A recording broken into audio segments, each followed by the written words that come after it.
let's Yeah. do kind of a quick mini business course, right? For anybody who's thinking about getting into startup capital or the private equity, right? Because we're seeing a lot of, there's a lot of people who need help, and there's a lot of people who are starting startup funds and private equity funds, and like you, finding their own little niche. And so it's almost like no one's really competing with each other. I shouldn't say no one, but there's a lot of people out there to help and a lot of people with ideas.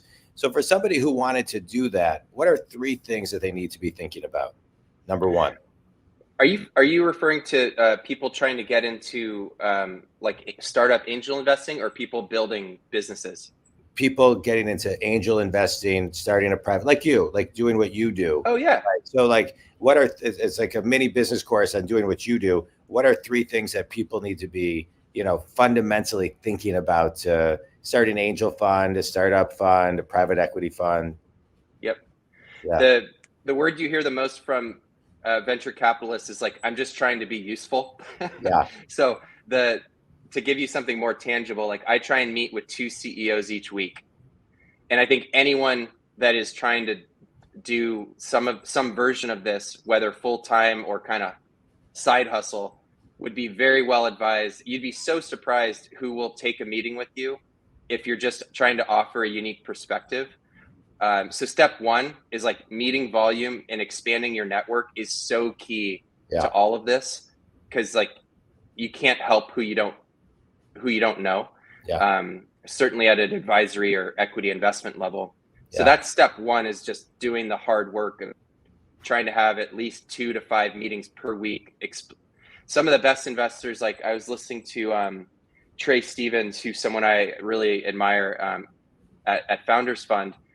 His first year, he met with 250 CEOs, and he knew nothing about venture capital. He took 250 meetings just to like learn, expand the network, and understand what the founders were working on and what they need. Yeah. So that would be step 1. Step 2 really comes down to circle of competence. Like, what are you good at? What are you not? Yeah. The best VCs know what they're not good at, and they don't try and overstep and try and say they're going to be this panacea for helping founders like figure out all their problems.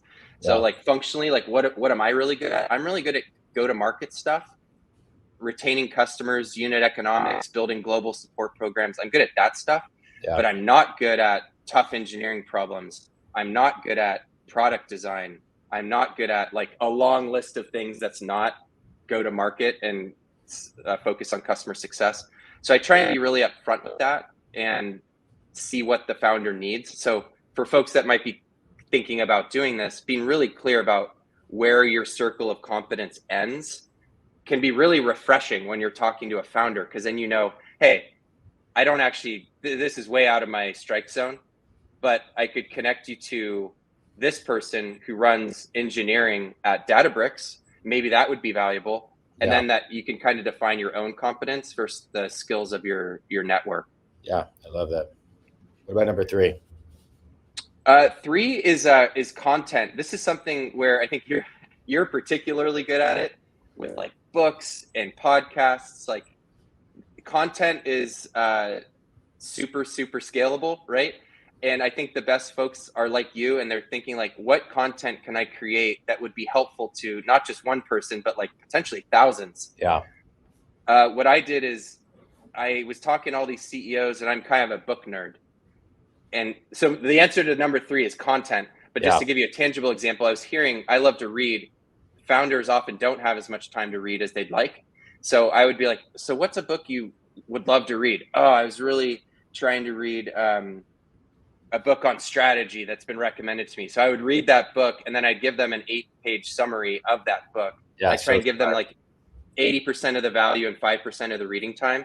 And that was just like one way. I now have like a couple hundred book summaries, kind of nerdy, but they've been really helpful with founders. So it's like that content play. I am terrible at Twitter. So like I have a lot of work to do on number 3, but I think if you're trying to crack in, like having some sort of online presence, I started with book summaries, and then social media is like your distribution mechanism for that content. Yeah.